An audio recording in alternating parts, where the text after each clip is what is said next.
Welcome students. तो आज बहुत दिनों बाद जो हम दोबारा स्टार्ट कर रहे हैं, तो आज जो हम स्टार्ट करने वाले हैं प्रोजेक्टाइल मोशन। तो ये बहुत ही वेल नोन मोशन है, इसको हम यूज़ करते हैं हमारी डेली लाइफ में। क्या है, इसका बहुत ही ज़्यादा क्या है यूज होता है। तो यदि हम जो हैं तोप्स, वैसे तो तोप्स हमें चलानी नहीं चाहिए, वॉर नो वॉर, बट ये है कि यदि हमें चलानी पड़ जाएंगी तो हम तोप्स जो फायर करते हैं वो क्या यूज करते हैं, with the help of this motion. यदि हमारे पास इस मोशन को यूज करते हैं तो क्या कहते हैं इसको, प्रोजेक्टाइल मोशन। तो when a body and object is projected with angle theta. तो यदि हम मानते हैं कि ये हमारे पास कोई रेफरेंस पॉइंट है, तो आपने कोई यहाँ से एक बॉल ली और उसको इस तरह फेंका और इस तरह जाएगा, और वो इस तरह क्या है एक हाइट पर जाने के बाद में थोड़ा सा मुड़ जाता है। तो इस तरह हमारे पास एक डायग्राम बन के आएगा। इस तरह की मोशन जो हो रही है वो क्या रिप्रेजेंट कर रही है, प्रोजेक्टाइल मोशन। ठीक है नहीं। तो यहाँ पर आपने जिस भी बॉडी को फेंका है विद इनिशियल वेलोसिटी थीटा, तो यहाँ पर हम क्या मानेंगे, let this is the u, या इसको हम बोल सकते हैं वी नॉट। तो this is the v naught. अब देखो जो बॉडी है वो ना तो अलोंग वाई जा रही है और ना अलोंग एक्स जा रही है, दोनों एक साथ चल रहे हैं। तो इसलिए क्या बोलते हैं कि इसमें जो है दोनों कंपोनेंट साथ चलते हैं। तो किसी भी एक पॉइंट पर आप निकालेंगे तो this will be the position. तो यहाँ पर एक्स और यहाँ पर क्या है वाई। तो ये क्या रिपेंड करेगा, फिर यहाँ पर रिवर्स हो जाएगी, फिर इस तरह ये एक्स हो जाएगा, यहाँ पर क्या हो जाएगी वाई। Very simple. बट इसमें एक बहुत अच्छा इवेंट आएगा कि जहाँ ये जो आपको पॉइंट दिख रहा है यहाँ पर, ये यहाँ पर जो इसकी वेलोसिटी है, जो फाइनल वेलोसिटी है वो जीरो हो जाएगी। और ये जो मोशन है क्या रिपेंड करेगा, only motion in the x direction. तो अगर आप इसको प्योरली देखते हैं तो ये कहाँ पर है, एक्स में ना होकर कहाँ पर है, वाई में। तो इस वाली चीज़ को हम क्या बोलेंगे, वाई मैक्सिमम, और क्या बोल देंगे इसको हम फिर हाइट बोल देंगे, ये कितनी हाइट तक जा सकता था। Very simple. थर्ड चीज़ क्या आती है हमारे पास कि ये कितना दूर जाके गिरा, एक्स में, एक्स में जाके गिरेगा, तो उसको हम क्या बोलते हैं यहाँ पर रेंज। तो late this is the point P. तो जब आप किसी भी बॉल को प्रोजेक्ट करेंगे तो उसमें 3 इवेंट होंगी। वो उस पूरे के पूरे इवेंट्स में कितनी देर हवा में रहा, जहाँ तक उसको पहुँचना था उसमें कितना टाइम लगा, और वो कितना ऊपर मैक्सिमम गया, और वो कितना आगे हॉरिजॉन्टली गया। तो इस चीज़ को हम क्या बोलते हैं, हॉरिजॉन्टल रेंज बोलते हैं। इसको हम क्या बोलेंगे, वर्टिकल हाइट या ओनली हाइट बोलेंगे। और एक चीज़ क्या है हमारे पास, टाइम ऑफ फ्लाइट। तो हमें क्या है दोनों चीज़ें, तीनों चीज़ें निकालनी होती हैं। तो आपको याद रखना है जो हमारी वेलोसिटी है v, या हम इसको बोल रहे हैं u, वो 2 पार्ट में टूट चुकी है। एक हमारे पास क्या है v नॉट x, और एक क्या है v नॉट y। जो v नॉट x है वो क्या है हमारे पास v, या बोलेंगे इसको u cos थीटा। तो आपने u से डाली तो क्या बन जाएगी v नॉट cos थीटा, या सिंपल क्या बोल देंगे, चलो इसको v नॉट मान रखा तो क्या लिखेंगे इसको v not cos theta. Along the component या अलोंग द थीटा क्या होता है, हॉरिजॉन्टल कंपोनेंट, और वो क्या होता है cos। ये आप सभी क्या हैं क्लियरली जानते हैं। इसके बाद हम क्या लेंगे v नॉट y। तो ये क्या हो जाएगा हमारे पास v नॉट साइन थीटा। ठीक है नहीं। अब यदि हम बात करें एक्सेलरेशन, तो ये जो मोशन है वो कहाँ पर है, अलोंग द ग्रेविटी। तो मोशन इन फ्री फॉल चल रही है। तो उसका मतलब जब आप ए वाई लेंगे तो क्या हो जाएगा g, और जो आप ए एक्स लेंगे, एक्स में क्या है नो एक्सेलरेशन। तो ये आपको 4 चीज़ें आपको याद रखनी है। जो एक्सेलरेशन है वो कहाँ पर है, सिर्फ वाई डायरेक्शन में है। अब देखो जब आप ऊपर तक जाएंगे तो प्लस वाई, और जब नीचे आएंगे तो क्या होगा minus y, against gravity and along the gravity. दोनों कंपोनेंट काम आएंगे यहाँ पर। तो उसका मतलब दोनों बातें आपको याद रखनी है। अब हम स्टार्ट करते हैं टाइम ऑफ फ्लाइट से। तो टाइम ऑफ फ्लाइट कैसे निकालेंगे, तो टाइम ऑफ फ्लाइट का मतलब क्या है कि हम मोशन की इक्वेशन लगा देंगे। अगर कोई बॉडी कांस्टेंट एक्सेलरेशन के अगर मूव करती है तो मोशन की इक्वेशन तो हमने क्या लगा दी, first equation v equal to you plus A T. जो यहाँ पर v है वो क्या हो जाएगी 0, इस वाले पॉइंट पर क्या हो जाएगी 0। जो हमारी u है वो क्या बन जाएगी v नॉट साइन थीटा। इस वाले पॉइंट पर क्या दिखाई देगा आपको v नॉट साइन थीटा, क्योंकि मोशन कहाँ पर अलोंग वाई डायरेक्शन। और a कितना हो जाएगा माइनस के g। तो आपने क्या लगाया 0 equal to u v naught sine theta minus g t. तो यहाँ से आप क्या निकाल पाए टाइम। अब हम टाइम को क्या बोल देंगे, टाइम ऑफ द एसेंट्स, कि मैक्सिमम हाइट तक पहुँचने तक का टाइम को हम क्या बोल दिए टाइम ऑफ एसेंट्स। तो क्या बन जाएगा V naught sine theta upon G. ठीक है ना। अब यदि हम क्या निकालते हैं टाइम ऑफ डिसेंट, तो वो भी क्या आएगा सेम। तो फ्री फॉल में क्या होता है, जितना टाइम बॉडी ऊपर जाने में लेगी उतना ही टाइम क्या लेती है नीचे आने में लेती है। तो यहाँ पर क्या हो जाएगा बराबर क्या बोल देंगे इसको टाइम ऑफ डिसेंट। जब टोटल टाइम निकालेंगे टोटल टाइम, तो उसको क्या बोल देंगे टोटल टाइम ऑफ फ्लाइट। मतलब जब ये हवा में रही तो उसको फ्लाइट बोल रहे हैं, और कितने टाइम के लिए हवा में रही तो क्या बोल देंगे इसको कैपिटल टी, और क्या हो जाएगा ट्वाइस ऑफ दिस। तो twice V naught sine theta upon G.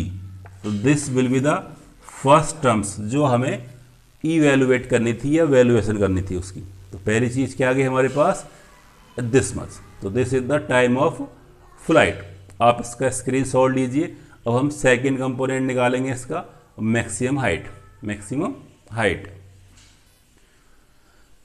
तो अब हम स्टार्ट करते हैं मैक्सिमम हाइट। तो मैक्सिमम हाइट का मतलब क्या है कि आपको सेम फिर से निकालना है motion in the y direction. Y में उसकी मोशन कितनी है, कितनी डिस्प्लेसमेंट मूव हुआ उसका वाई में। तो देखो वाई में कितना गया इतना, और ये हम निकालेंगे मैक्सिमम तो क्या हो जाएगा दिस मच पॉइंट। तो क्या बोलेंगे इसको हम एच बोल सकते हैं। तो इक्वेशन लगा देंगे आपकी third equation v square minus u square equal to 2g, और क्या बोलेंगे आप इसको h। ये हमने क्यों लगाई, क्योंकि मोशन क्या है अलोंग द ग्रेविटी, ये मोशन क्या है फ्री फॉल। फिर से हम बोल सकते हैं कि v क्या हो जाएगा 0 माइनस u, और क्या लेंगे यहाँ पे y। तो क्या आ जाएगा v नॉट साइन थीटा, इसका स्क्वायर करेंगे इक्वल टू 2, और यहाँ पे आपको लगाना पड़ेगा माइनस के g और इंटू h। अब हमने माइनस क्यों लगाया, वेरी सिंपल, क्योंकि इस पॉइंट तक हम कहाँ पर हैं अगेंस्ट द ग्रेविटी, ग्रेविटी के अगेंस्ट है। माइनस विल कैंसिल आउट, तो यहाँ से h क्या बन जाएगा आपका v नॉट का square sine square theta upon 2g। तो this will be the height for vertical motion. तो वर्टिकल मोशन में कितनी हाइट इसने अचीव करी वो हमने कैसे निकाली, on the basis of second, ये नहीं थर्ड इक्वेशन से। हम सेकेंड से भी निकाल सकते हैं s equal to u t plus half a t square, इससे भी निकाल सकते हैं, जैसा हमें कन्वीनियंट लगता हम वैसा करेंगे। ठीक है ना, वेरी क्लियर। अब हम क्या देखते हैं कि थर्ड कंपोनेंट। तो थर्ड हमारे पास क्या है रेंज। रेंज को हम क्या बोलेंगे हॉरिजॉन्टल रेंज। तो वो हम कहाँ जा रहे हैं अलोंग एक्स डायरेक्शन। तो फिर से आप लगा देंगे जो हमारे पास इक्वेशन है, यदि हम इसी को लगा देते हैं इसमें, किसको लगाते हैं इसी में, तो हमारे पास क्या हो जाएगा, यदि हमें x निकालना है, क्या निकालना है x निकालना है, तो हमारे पास क्या हो जाएगा v square minus u square equal to 2g। अब इसको x बोल देंगे, और x क्या है हमारे पास, हमने इसको r माना हुआ है। क्या माना हुआ है, r माना हुआ है। अब देखो यहाँ पर क्या है, जो एक्सप्रेशन है वो क्या है 0 है, तो यहाँ पर g भी 0 है x भी 0, तो x कैसे निकालेंगे। ठीक है ना। फिर हमने क्या करा, हमारे पास के हमने क्या लिया इसके लिए v equal to you plus A t लिया। तो यहाँ पर हमारे पास जो रेंज आएगी, यहाँ पर देखो s नहीं आता। ठीक है ना। तो हमने क्या लिया, सिंपल जो हमारे पास वेलोसिटी है वो क्या होता है displacement upon time, displacement upon time. तो अब देखो हमारे पास ऑप्शन क्या बचता है कि हम क्या लगाएंगे सेकंड इक्वेशन। तो अब हमने क्या करा इसके लिए, x निकाला, तो x को हम क्या बोल देंगे, s बराबर you t plus half G T square. तो हम s को क्या बोल रहे हैं, r, कि मैक्सिमम डिस्प्लेसमेंट क्या है, रेंज है, और u क्या बन जाएगा, अब क्या बोलेंगे इसको, u x, x कितना बन जाएगा हमारे पास, v not cos theta into, अब देखो इसको कितना टाइम लगा, तो टाइम एक स्केलर क्वांटिटी है, वो जितना भी टाइम लगा वो सारा का सारा क्या है, टाइम ऑफ फ्लाइट, तो इनटू क्या हो जाएगा, कैपिटल टी प्लस हाफ। अब देखो यहाँ पर a क्या है, हमने कहा था कि यहाँ पर a क्या है, x क्या है, 0, तो यहाँ से हमारे पास क्या बचेगा, v not cos theta into पूरा का पूरा ये, तो 2u sign theta upon g। तो ये क्या डिपेंड कर रही है हमारे पास, रेंज को। थोड़ा और सॉल्व करते हैं, देखो हम ऊपर का रब कर देते हैं क्योंकि हम हाइट तो हम निकाल ही चुके हैं। अब देखो हम क्या निकालने वाले हैं, रेंज। तो हमने क्या लिया, r equal to v naught, और यहाँ पे देखो क्या आएगा, वी नॉट, तो वी नॉट का स्क्वायर 2 साइन थीटा और कॉस थीटा अपॉन क्या आ जाएगा, जी। सिंपल है, हमने क्या करा, सिर्फ वी नॉट, और ये क्या है, वी नॉट कॉस थीटा, तो यहाँ पर क्या आ गया हमारे पास में, साइन और कॉस एक साथ हो जाते हैं।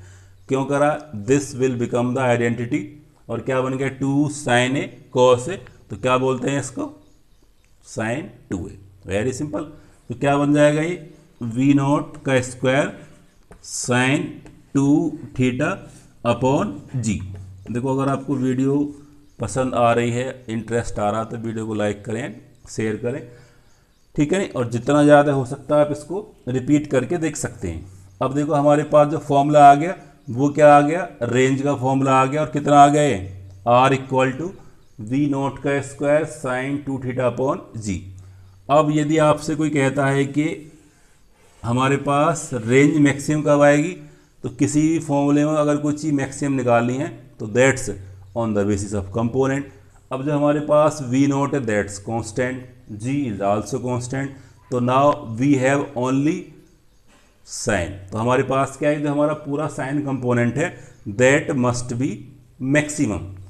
तो जो हमारी साइन की मैक्सिमम वैल्यू आएगी वो कितनी आ सकती है, 1, और 1 कब आती है, जब 90 हो। तो 2 थीटा कितना हो जाएगा, 90, तो थीटा कितना आएगा उस कंडीशन में, 45। तो जो आपका आर मैक्स बोलेंगे उसका फॉर्मूला क्या बन जाएगा, वी नॉट का स्क्वायर अपॉन जी। कब, जब आपकी रेंज क्या आएगी, मैक्सिमम।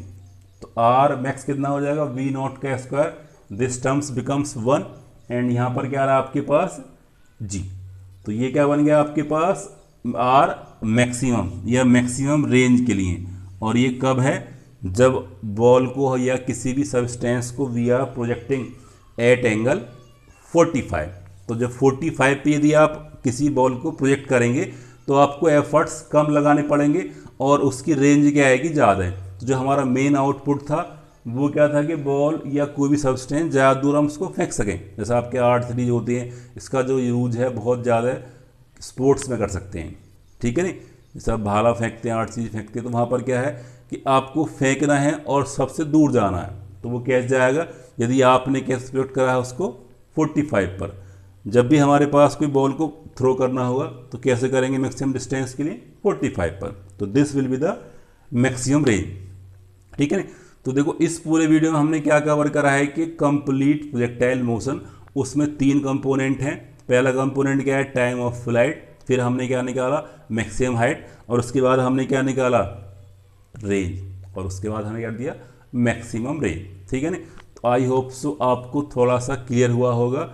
इसको यदि आप 2 या 3 बार रिपीट करेंगे तो आप जो है 100% क्लियर कर पाएंगे। तो वीडियो को लाइक करें, शेयर करें, दैट्स योर मोरल ड्यूटी। और इससे क्या है कि हम आगे आपके लिए वीडियो बनाते रहें। Thank you.